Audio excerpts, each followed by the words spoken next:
है। तो जागृति की प्रैक्टिस हमें कैसे करनी चाहिए? मेरा हमारे दर्शकों को, हमारे श्रोतागण को मेरा निवेदन है कि इस वक्तव्य को आप ध्यान से सुनना और अंत तक सुनना। मेरे हर एक वीडियो में, मेरे वक्तव्य में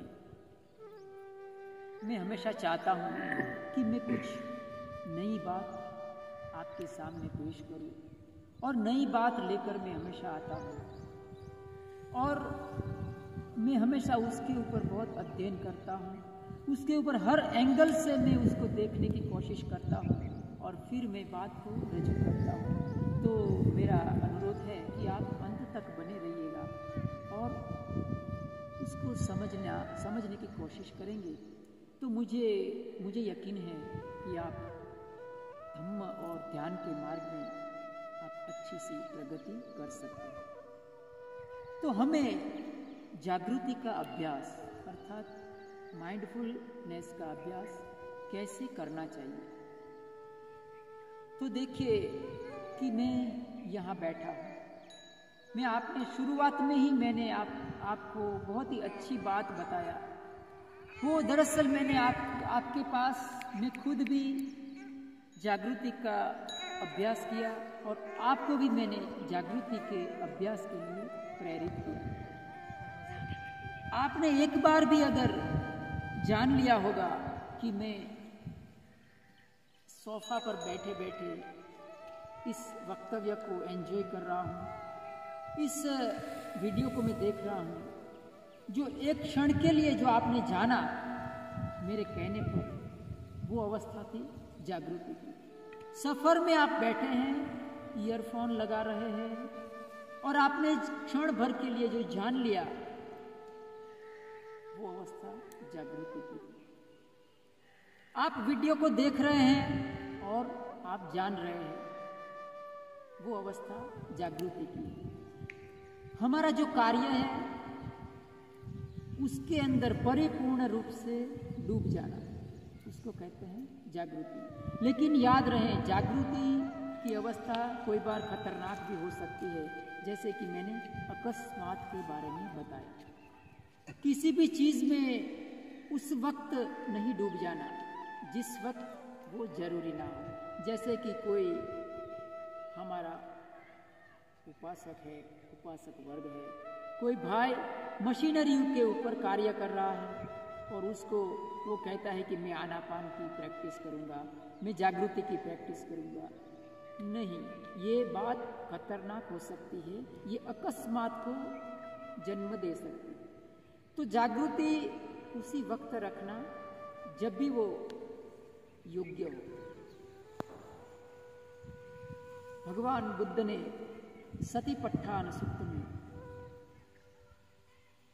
इरियापत पब्ब में बहुत ही अच्छी बात बताया है कि हमारा जो जीवन है कैसे जागृति पूर्ण बने। हमारी हर एक क्रिया है वो कैसे जागृति से परिपूर्ण है। कहते हैं कि गच्छन्तो वा गच्छामीति पजानाति, थीतो वा थीतो मीति पजानाति, निसिन्नो वा निसिन्नोमीति पजानाति, सयानो वा सयानोमीति पजानाति।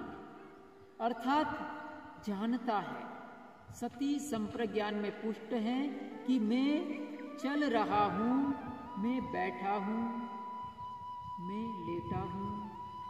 इस तरह की बात को इंसान जब भी जानता है, जानते जानते हुए करता है, बेहोश नहीं होता है, तो उसको कहते हैं सती संप्रज्ञान। संप्रज्ञान का अर्थ होता है सम, अर्थात जो समत्व प्रदान करता है, जो ठीक ठीक है। प्रज्ञान अर्थात प्रत्यक्ष हो रहा ज्ञान, जो भी प्रत्यक्ष हो रहा है उसको संप्रज्ञान कहते हैं। और वो सम्यक भी होना चाहिए, वो अकस्मात को प्रेरित नहीं करना चाहिए। तो आगे सतिपट्ठान में कहते हैं भगवान बुद्ध कि जो हमारा हर एक क्रियाएं है उसको कैसे करना चाहिए?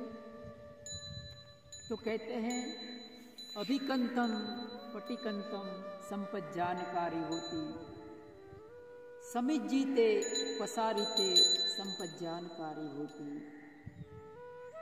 मैं बैठा हूँ, मैं अपना इसका सहारा लेकर मैं थोड़ा हिलता हूँ। समिज्जीते पसारिते संपज्जानकारी होती। गते फीते निसिन्ने सूते जागृते भासिते तुणहि भावे संपज्जानकारी। हमारा बैठना, उठना, चलना, फिरना जो है मैं बोल रहा हूँ वो अगर मैं मौन रखता हूँ तो बीच बीच में मैं अटक जाता हूँ। तो असीते खाते पीते सायते संपज्जानकारी होती। हमारा खाना पीना, उठना, बैठना, चबाना, ये सब अगर संप्रज्ञान के साथ होता है, जो समत्व प्रदान करने वाला प्रत्यक्ष रूप से हो रहा ज्ञान अर्थात संप्रज्ञान, सती अर्थात स्मृति बना रहे, उसको कहते हैं संप्रज्ञान। अगर ये जो क्रियाओं के साथ अगर सती संप्रज्ञान, जागृति, माइंडफुलनेस अगर जुड़ती है तो वो ध्यान बन जाती है। तो किसी भी कार्य को सती संप्रज्ञान के साथ कैसे किया जाए, आइए हम उसको जानते हैं। कोई भी कार्य हमारे जीवन में, किसी भी कार्य को जब हम करते हैं, आप भी अच्छी तरह से सुनना, ये जो हम कार्य करते हैं ना हमारे जीवन में, कोई भी, जैसे कि खेत का कार्य कर रहे हैं, बेल का कार्य कर रहे हैं, कुछ भी, तो कैसे करना चाहिए कार्य, आप अच्छी तरह से सुनना। ये जो मैं आप हमारे दर्शकों को, श्रोतागण को जो सुना रहा हूँ बात, बहुत ही महत्वपूर्ण बात है। आपको ऐसी बात शायद किसी ने नहीं बताया होगा कि हमें कार्य में किस तरह से कोई कार्य करना चाहिए। देखिए, मैं जब श्रीलंका में कुछ समय रहा तो हमेशा मैं किसी भी चीज़ को गहराई से देखने की कोशिश करता था। तो मैंने एक अजीब बात देखा कि वहाँ के लोग जो झाड़ू लगाते हैं, तो यहाँ इंडिया में ये बहुत ही विचित्र एक बात मैं महसूस किया है कि लोग ऐसा जो खड़ा हुआ लाठी के साथ झाड़ू लगाया होता है, उसको ऐसा ले मानी इसको वो झाड़ू इस्तेमाल करते हैं लाठी के साथ जुड़ा हुआ। श्रीलंका में ऐसा झाड़ू इस्तेमाल करते हैं। यहाँ के लोग बहुत ही विचित्र में देखा, बहुत ही संकोच होता है उनको कि ऐसा बड़ा बड़ा वाला झाड़ू तो वो मानी जो वाल्मीकि समाज के लोग हैं जो वो काम करते हैं, वो हल्का काम वो इस्तेमाल करते हैं, हम तो ऐसा झाड़ू इस्तेमाल नहीं करना चाहिए। ये बड़ा ही विचित्र मानसिकता है कि वो कितना बड़ा झाड़ू है, वो कितना ही सगवड़ता देता है, कितना सहूलियत देता है, हमारी पीठ का दर्द नहीं होता, हम सीधे रहते हैं। और इसके एक बहुत बड़ा फायदा है, वो मैं आपको बाद में बताता हूँ। लेकिन इंसान बड़ा ही सम्मोहित हो जाता है, हम समाज से सम्मोहित होते हैं, शब्दों से हम सम्मोहित हो जाते हैं। काम बेचारा एक वाल्मीकि समाज का करता है, उसको देख के हमें लगता है कि ये ऐसा झाड़ू इस्तेमाल करता है तो हम नहीं करेंगे। ये बहुत ही ये गंदा है नीची जाति की। लेकिन ये बड़ा ही अज्ञानता है, ये बड़ा ही अविद्याग्रस्तता का सूचक है। हम सब सम्मोहित है। कैसे सम्मोहित है? हम कुछ दृश्य को बार बार देखते हैं, हम समाज ने हमको किसी भी शब्द को लेके सम्मोहित किया है। हम या तो समाज हमको सम्मोहित करता है या तो कोई व्यक्ति समाज को सम्मोहित करता है। और जैसे कि किसी ने हमें गाली दी, अगर कोई छोटा सा बच्चा है उसको गाली देंगे, अभी बच्चे को पता नहीं है कि गाली क्या होती है, उनको शब्द के बारे में कुछ नहीं जानता, उसके चित्त पर कोई भंवर नहीं उठेगी, उनके चित्त पर कोई प्रतिक्रिया नहीं होगी। लेकिन अगर हम बड़े होंगे, बड़े को गाली दिया तो कैसा होगा, उसके मन में बड़ा ही भूचाल आ जाए, वो कहे मुझे गाली दिया। ऐसा इसीलिए होता है कि देखिए शब्द है, उससे हमें सम्मोहित किया गया, और वो हमारा मन में एक एनसाइक्लोपीडिया है, पूरा अंदर से वो वर्गीकरण किया हुआ है कि ये गाली है, ये स्तुति के शब्द है। तो जब भी हम कोई भी कार्य करते हैं, वो बड़े झाड़ू के साथ हमें पूरी तरह से हिप्नोटाइज किया गया है कि ये तो बड़ा झाड़ू है, ऐसा तो ये वाल्मीकि समाज के लोग इस्तेमाल करते हैं, ये हमें नहीं करना चाहिए। मैं श्रीलंका में जो दृश्य देखा कि लोग वो झाड़ू इस्तेमाल करते थे, और मुझे आश्चर्य ये हुआ कि वो कार्य करते वक्त इतना तो वो कार्य में डूब जाते थे कि जमीन के ऊपर एक बहुत ही सुव्यवस्थित वो डिजाइन बनाते थे। वो झाड़ू से ऐसे लगाते, कभी इस तरह से क्रॉस बनाते, कभी इस तरह की डिजाइन बनाते। वो देख के मुझे बहुत अजीब लगा कि ये जमीन के ऊपर किस तरह से एक प्रकार की रंगोली बनाते थे वो झाड़ू के जरिए। मेरे मन में ये बात पकड़ में आ गई कि अगर हम किसी भी चीज को लेकर, किसी भी कार्य को लेकर अगर हम कोई पैटर्न बनाते हैं तो वो कार्य ध्यान बन जाता है। वो पैटर्न चाहे किसी भी तरह की हो, ये पैटर्न चाहे ऐसे हो कि ऐसे हो, वो पैटर्न चाहे गोल हो या त्रिकोण हो, पैटर्न कैसी भी हो, लेकिन किसी भी कार्य को अगर एक व्यवस्थित पैटर्न में किया जाता है तो वो जागृति बन जाता है।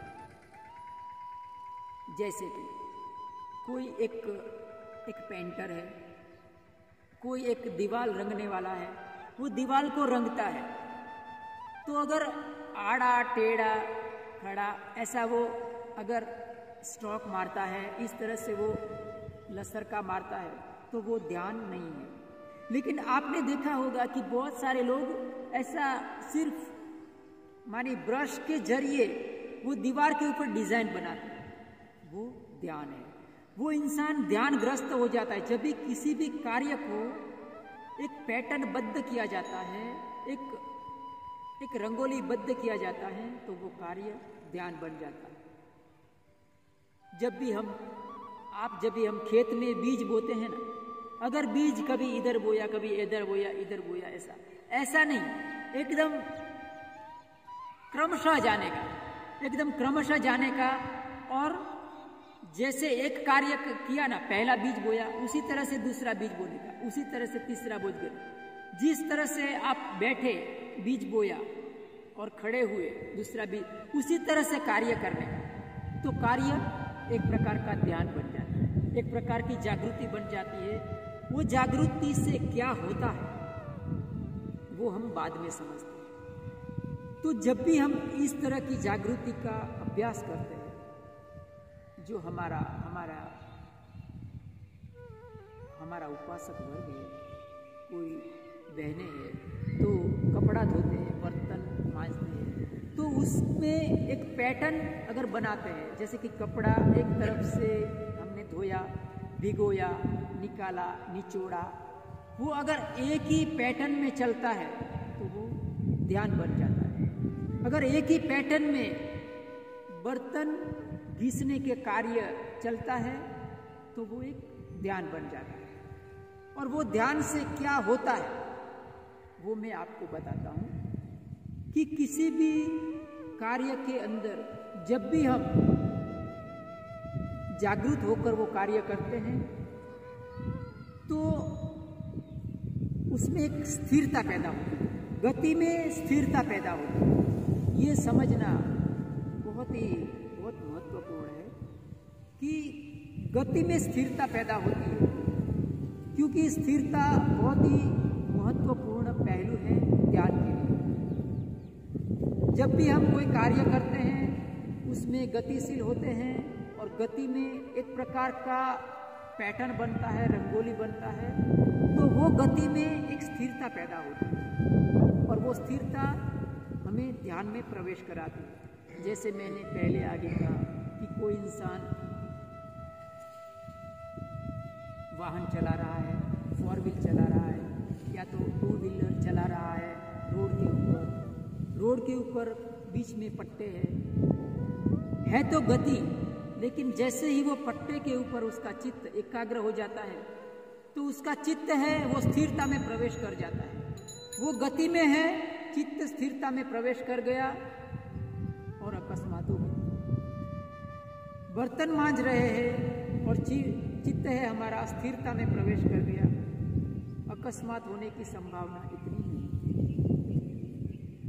तो जब भी हम किसी भी कार्य को बहुत ही जागृति के साथ करते हैं, एक पैटर्न बद्ध करते हैं, तो उसमें एक स्थिरता पैदा होती है और वो स्थिरता है वो हमें ध्यान के अंदर प्रवेश कराती है। तो जब भी हम ऐसा करते हैं तो जो हमारा जो जागृत मन है उसका क्षेत्र बढ़ता है।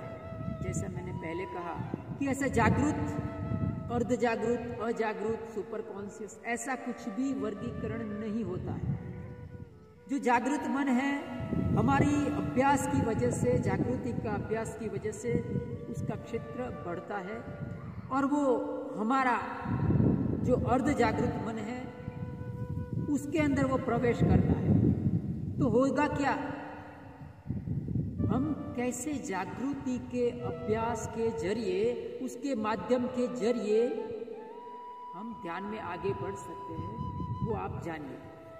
जैसे ही हम जागृति का अभ्यास करते हैं हमारा जो जागृत मन है वो भीतर प्रवेश करता है, अर्थात हमारा जागृत मन है वो अर्ध जागृत मन को जागृत करने में लग जाता है। तो जैसे ही आप बहुत ज़्यादा प्रैक्टिस किया जागृति का हमारे हर एक कार्य में, जैसे कि आपने बीज बोने का कार्य किया जागृति के साथ, बैल को पानी पिलाने का कार्य किया जागृति के साथ, तो क्या होगा मालूम है? आप जब भी सोएंगे ना, आप लेटेंगे, तो अगर आपने बहुत ज़्यादा प्रैक्टिस किया है जागृति का, हर कार्य जागृति के साथ करने का, जब भी बोलते हैं तो बीच बीच में जागृत हो जाने का कि मैं क्या बोल रहा हूँ, मैं क्या जान रहा हूँ, मेरा जो भाव भंगिमाएँ है वो कैसी है, उसको जानना। अगर ये अभ्यास किया तो क्या होगा कि जैसे ही आप रात को सोएंगे या तो जब कभी आप लेटेंगे तो आपका जो निद्रा है ना वो तरल बन जाएगी। तरल अर्थात क्या होगा कि आपका जो अर्ध जागृत मन है ना वो जागृत होगा, अर्थात आपका निद्रा है वो तरल बनेगी। आपकी निद्रा में आप जागृत बनेंगे कि जैसे कि मुझे नींद भी आ रहा है और मैं जानता भी, समझिए, ये बहुत बड़ा काम हो जाता है। तो इस तरह से हमारा जागृति के अभ्यास से हमारा जो अर्ध जागृत मन है वो जागृत बनने लगता है। और भी अगर आपने जागृति का अभ्यास किया तो जो गहरी निद्रा की अवस्था है उसमें भी आपका मन जागृत हो जाएगा। ये बात आप अभ्यास से जान सकते हैं। हर क्रिया आप जागृति के साथ करिए, जागृति के साथ हर क्रिया करिए और 1 महीने, 2 महीने, 3 महीने, फिर आप देखिए कि किस तरह से आपकी निद्रा है वो जागृत अवस्था में आप घटित होती है। और आप मुझे, अगर ऐसा किसी को भी अनुभव है तो मुझे कमेंट बॉक्स पे अवश्य बताना। मुझे निश्चित ही आप बताना कमेंट बॉक्स में, आप कमेंट करके कि बंते जी आप सही बोल रहे हैं। आपका जो स्वप्न आना है वो भी आपका बहुत ही जागृति के साथ होगा। अगर आपने जागृति का लंबे काल तक अभ्यास किया तो आपका स्वप्न भी जागृत अवस्था में घटित होगा। और भी अगर आप देखिए, ये जो गहरी निद्रा में जागृति की अवस्था है, स्वप्न अवस्था में जागृति की जो अवस्था है, बड़ी ही दुर्लभ होती है, वो आसान नहीं होती है। इसीलिए हिम्मत हारे बगैर अगर हम इसका अभ्यास करते हैं माइंडफुलनेस का, तो निश्चित ही हमारी निद्रावस्था स्वप्नावस्था में हम जागरूक रह सकते हैं। लेकिन ये बड़ी दुर्लभ और बड़ा ही मेहनत मांग लेने वाली चीज़ है। और आगे अगर आपने जागृति का अभ्यास किया, माइंडफुलनेस का अभ्यास किया, गते ठीते निसिन्ने सूते जागृते भासिते तुणहि भावे संपजानकारी होती, उच्चार पश्चावकम में संपजानकारी होती। हम कुदरती प्रक्रिया है, हम कुदरती प्रक्रिया को चाहते हैं, वो भी अगर हमारा जागृति के साथ होता है तो हमारा जीवन में धीरे धीरे जागृति का अभ्यास बढ़ता है। भगवान सतिपट्ठान सूक्त में कहते हैं, अज्जतम वा काये कायानुपस्सी भीरति बहिद्धा वा काये कायानुपस्सी भीरति, अज्जत बहिद्धा वा काये कायानुपस्सी भीरति। हमारे शरीर में जो हो रहा है उसको भी जानना, बाहर भी जानना। बाहर जो घटित हो रहा है उसको जानने का आपने अभ्यास किया माइंडफुलनेस का, तो भीतर जो हो रहा है उसका अभ्यास अपने आप पैदा होगा। अगर आपने भीतर से अच्छी तरह से अभ्यस्त हुए तो बाहर जो हो रहा है उसके प्रति आपका अभ्यास गहरा हो जाएगा। ये दोनों एक दूसरे के साथ अविभाज्य रूप से जुड़े हैं। अज्जतम वा काये कायानुपस्सी भीरति बहिद्धा वा काये कायानुपस्सी भीरति। जब भी जागृति का अभ्यास हमारा गहरा गहरा और गहरा जाता है तो एक अवस्था आती है कि हमारा माइंड है वो अजागृत अवस्था में प्रवेश करता है। अर्थात हम देखते हैं कि किसी का ऑपरेशन करना है, सर्जरी करते हैं किसी के ऊपर, तो उसको बेहोश बनाया जाता है, उसको एनेस्थेसिया दिया जाता है ताकि उसको दर्द ना हो।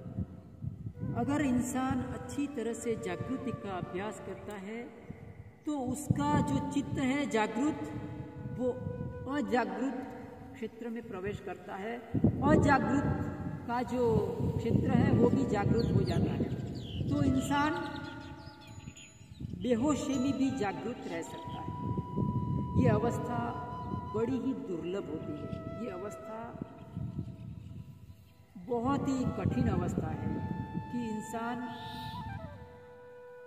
बेहोश है, उसकी इंद्रियां बिल्कुल ही काम नहीं कर रही है। संज्ञा वेदित निरोध, अर्थात संज्ञा काम नहीं कर रही है। उसके ऊपर अगर उसके नाखून में अगर पील भी मारा जाए, उसको मच्छर काट दे भी है तो भी उसको दर्द नहीं होगा। तो इस तरह का अभ्यास करते करते इंसान बेहोशी में भी जागरूक रह सकता है। और भी अगर इंसान ने जागृति का अभ्यास किया, चाहे वो भीतर से हो चाहे वो बाहर से हो, हालांकि भीतर से अभ्यास करके ही बाहर के अभ्यास में हम कुशल बन सकते हैं, तो भीतर का अभ्यास करते करते इंसान मृत्यु की अवस्था में भी जागरूक रह सकता है। मेरा कहने का मतलब ये नहीं है कि मृत्यु की अवस्था में इंसान जागरूक रहेगा। मेरा कहने का मतलब यह है कि वो जागृत होकर अपने मृत्यु को खींच के ला सकता है। भगवान बुद्ध ने अपने 3 महीने पहले ही अपने मृत्यु का घोषणा कर दी थी। इतो तीणी मासानम अच्छयेन तथागतो परिनिब्बुतो सही। आज से 3 महीने के बाद तथागत है ना अपने शरीर को छोड़ देगा। तो ये